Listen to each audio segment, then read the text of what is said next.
Вести на Канал 8. Добар ден. Локалната самоуправа на Кочани доби пари од државата со кои ќе гради нови улици кон населбата Оризари и кон селото Градче. По завршувањето на тендерската постапка за избор на изведувач, се очекува работите да започнат на терен. Агенцијата за финансиска подршка во земјоделството и руралниот развој одобри финансиска подршка на општина Кочани во износ од 20 милиони денари. Со овие пари ќе се реализира сообраќајно поврзување на селата Оризари и Градче со градот. Со парите ќе се градат нови улици што ќе представуваат алтернативна врска до двете населени места, а во реализацијата на проектот со своји буџетски средства ќе кофинансира и локалната самоуправа.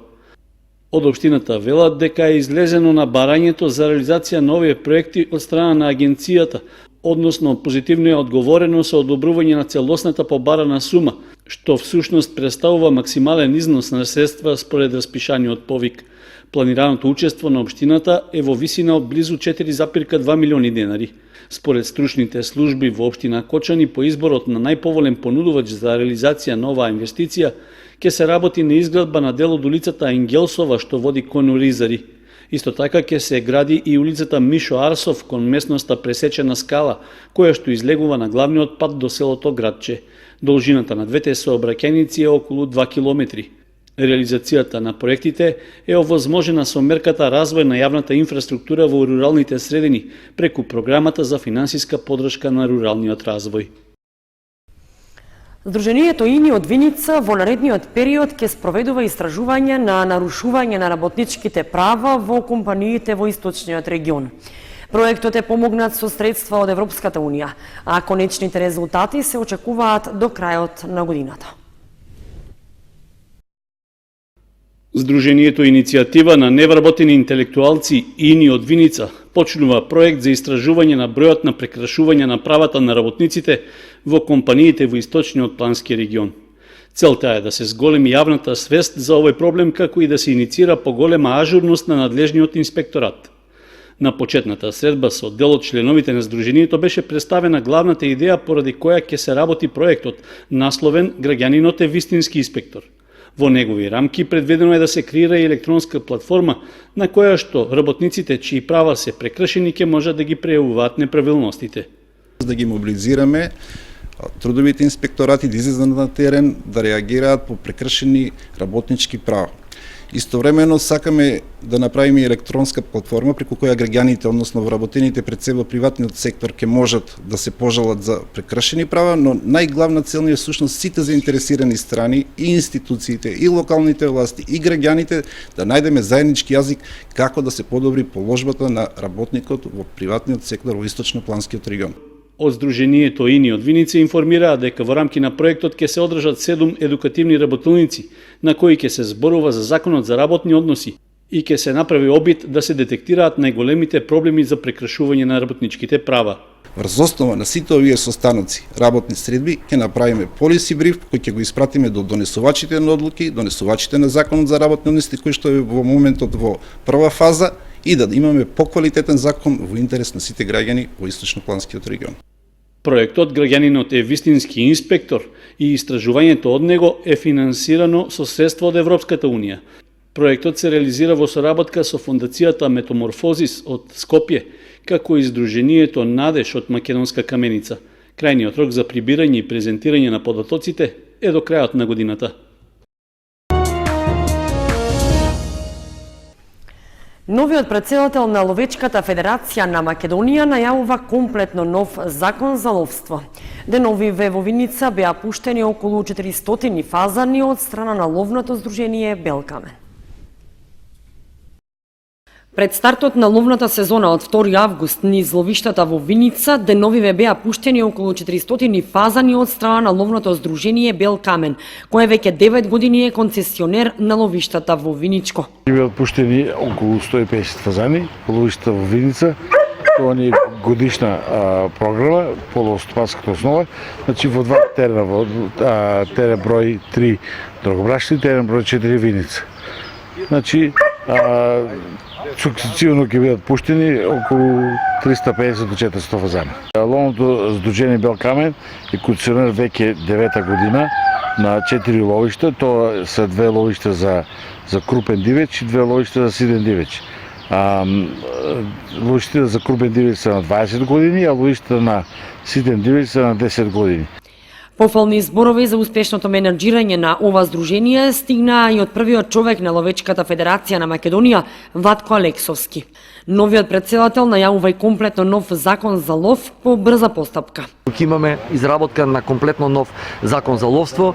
Јас ќе бидам еден од членовите на работната група која што ќе го изготвува новиот закон. Со изготвување на тие измени ќе почнеме од следниот понеделник и ќе оди во скратена постапка, значи за месец и пол ќе мора да биде донесен новиот закон. Еден од приоритетите е укинување на електронската аукција при доделување на ловиштата, бидејќи поголем број од 70% од ловиштата за ситен дивеч во Македонија ќе одат на по постојниот закон на електронска аукција. Со измените во законот за ловство ќе овозможиме нов модел каде што ќе биде предност ќе има стариот концесионер за да ги задржат ловиштата, да опстанат и пред се да ја сочуваме ловната вековна традиција на нашите ловишта.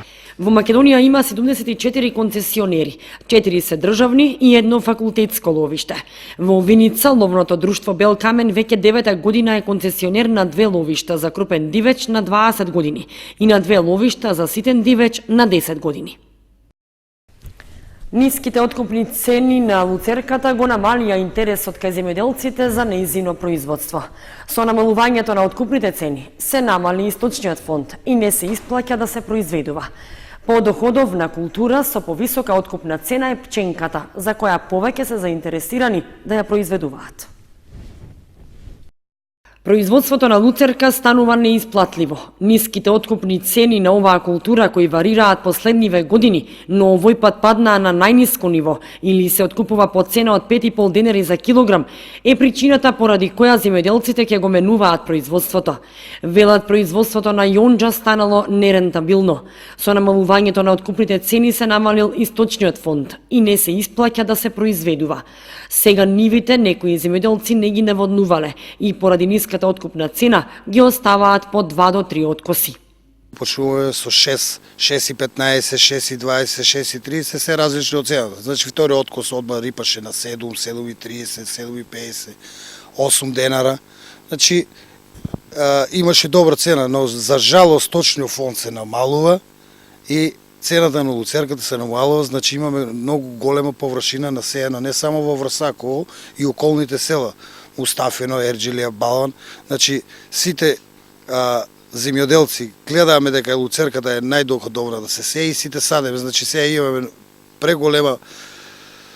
преголемо насаденост со луцерка и затоа луцерката си сега иде назад и затоа нема цена. Според ова подоходовна култура која не бара толку труд и работа на нивите, а кон која се свртени погледите на земјоделците на овие плодни ниви е пченката. Поголем дел од производството на луцерка со години се преработува и извезува во Грција. Поради добрата откупна цена, земјоделците тогаш ги зголемија површините и беа задоволни се досега. Тамошните земјоделци велат дека 5,5 денари за јонџа или 9 денари за килограм пченка не е мала разлика пресметано во пари.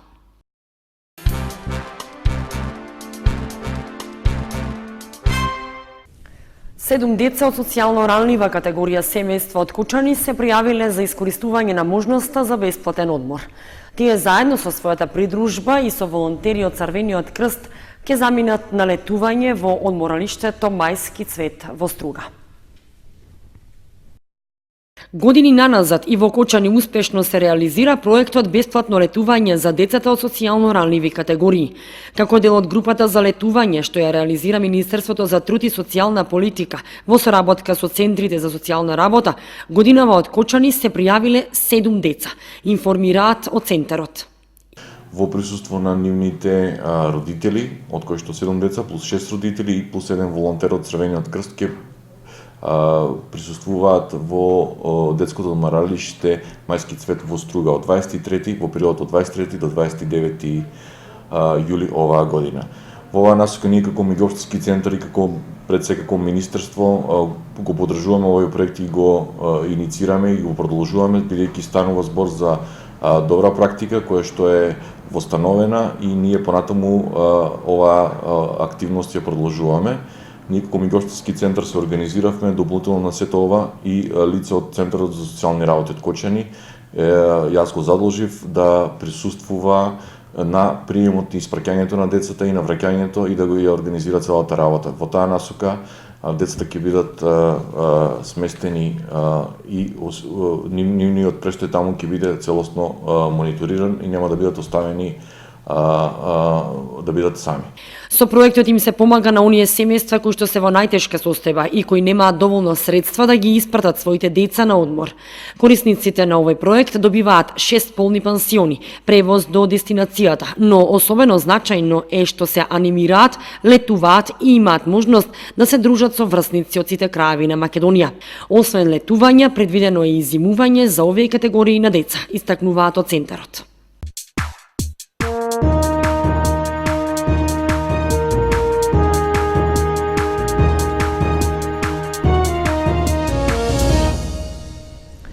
Следува информацијата од спортот.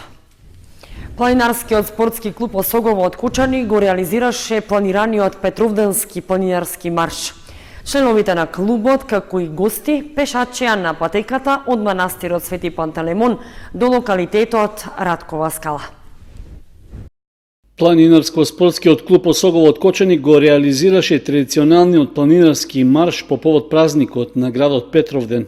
И покрај променливите временски услови, планинари, рекреативци и влюбеници во планината и годинава по втор пат беа учесници на акцијата што се одвиваше до локалитетот Раткова скала на надморска височина од 1250 метри. Стартот на маршот беше од селото Пантелеј, а должината на патеката во еден правец која е 10,5 километри, учесниците ја поминаа за околу 3 часа.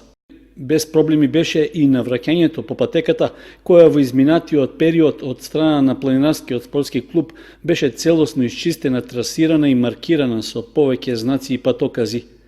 Планинарскиот Петровденски марш заврши на местото на поаѓање кај манастирот во селото Пантелеј. Таму беше приреден заеднички ручек. Освен тоа, беа доделени и признанија за најмладиот и највозрастниот учесник на акцијата.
Почитувани, тука ги извршуваме вестите на Канал 8. Останете и понатаму со нас. Довидување.